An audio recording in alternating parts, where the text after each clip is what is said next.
Die 7 Raben. Vor langer Zeit hat einmal ein Mann und eine Frau gelebt, die hatten 7 Buben. Wo die Frau wieder in Erwartung war, haben sie gehofft, dass es das Mal ein Mädchen wird. Und ihr Wunsch ist in Erfüllung gegangen. Ein herziges Mädchen ist auf die Welt gekommen. Aber es war ganz klein und schwach.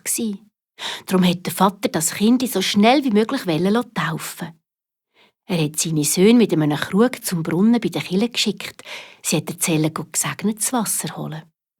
Die 7 Brüder sind ganz übermütig davongekumpelt. Jeder wollte ein Krügli tragen und das Wasser rein tun. Da haben sie Streit bekommen und wegen dem Streiten ist es passiert.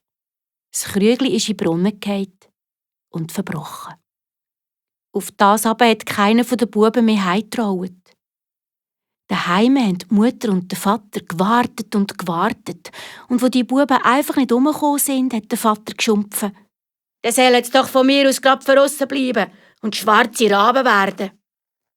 Kaum hat er das gesagt, hat man ein Schwirren in der Luft gehört und es gibt Krächzen. 7 Raben sind zu fliegen gekommen. Ja, es sind die 7 Buben, die in Raben verwandelt wurden. Sie sind in den Himmel geflattert und davon.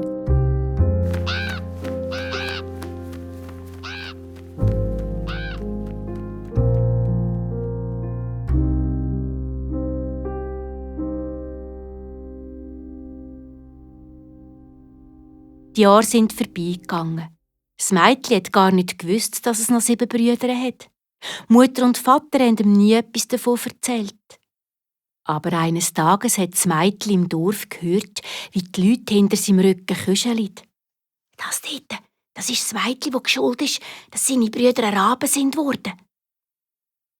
Als das Mädchen daheim gefragt hat, ob das stimme, haben der Vater und die Mutter ihm alles erzählt. Da hat das Mädchen nichts anderes mehr wollen, als seine Brüder finden. Es hat sich auf die Suche gemacht und es hat nur ganz wenig mitgenommen. Ein Brot, ein Krug Wasser, ein Stühle zum Ausruhen und den Fingerring der Mutter. Auf seiner langen Suche ist das Mädchen bis ans Ende der Welt gekommen. Dort ist es seinem Mondvater begegnet. Aber der war böse und unheimlich und hat das Mädchen mit seinen kalten Händen packen. Geschwind ist es davongesprungen und wo es in Sicherheit war, hat es ein bisschen ausgeruht. Dann aber ist es tapfer weiter, immer weiter, bis es zu den Sternen gekommen ist.